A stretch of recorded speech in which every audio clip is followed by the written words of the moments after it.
I had always been interested in homesteading and gardening and small-scale farming. I already had a small flock of turkeys and chickens in my backyard in Guelph, and I was lucky to live in a ward where I was allowed to have that.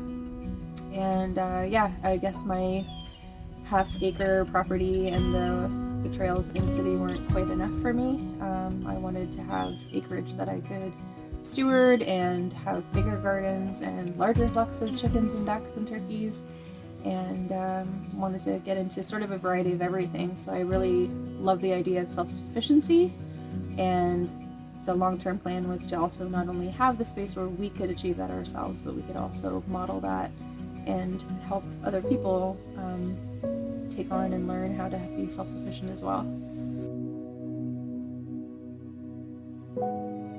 I would say that I think the wildness on its own, it automatically makes the product pretty unique. A lot of people are not accustomed to eating wild food anymore. The concept is pretty foreign, and actually a lot of people, even those who are interested and want to learn it, they find themselves feeling reluctant at first because it's so far removed from our lives now and our habits.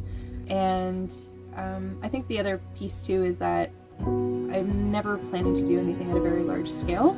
So most businesses are constantly trying to scale up, and they're trying to like really boost production and have this really big line and expand and be in grocery stores and all over the place. But actually my goal is to stay small. I think all of our product even says micro batch, and because it is exactly that. So for example, if I do milkweed pods, I'm doing a small number of jars, and I won't do very many per year. So I think the handcraftedness, the real intention behind it, the intention behind small scale and a lot of oversight is probably pretty unique as well in terms of the food industry.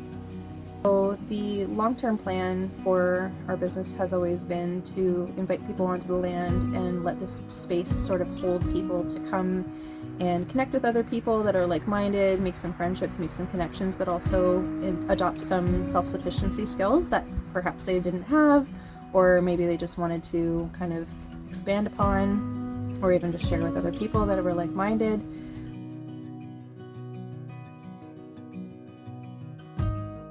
So the value-added product that we have here is going to be great for folks who stay the night. So we are going to be having overnight accommodations in tent trailers,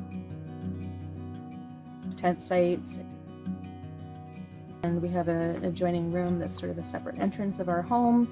In general, you don't want to leave a lot to chance, so it could be a really big financial investment depending on how you plan to farm.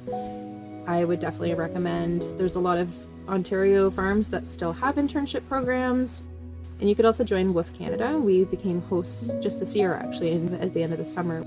It's been wonderful for us, but I think also the folks who come here, you can't really know what to expect until you're fully immersed in it. And again, just learning how to have like realistic expectations will help you decide if it's something that you really do want to make that huge investment in, because it's a financial investment, it's a time investment, it's an energy investment, and it's understandable that some folks end up not staying with it long term.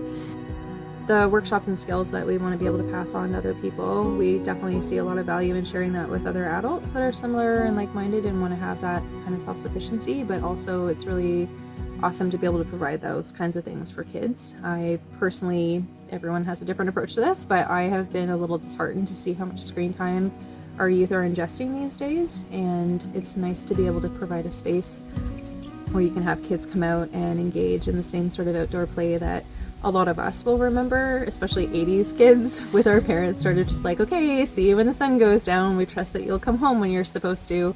Kids don't really have that same license that we had, and I think it's really beautiful to be able to hold that space for them in a way that parents can feel comfortable. So yeah, the forest school that we operate, the programming that we've started doing and we're hoping to do more over the coming years, has been like also just really a cherished experience for us as well here on the land.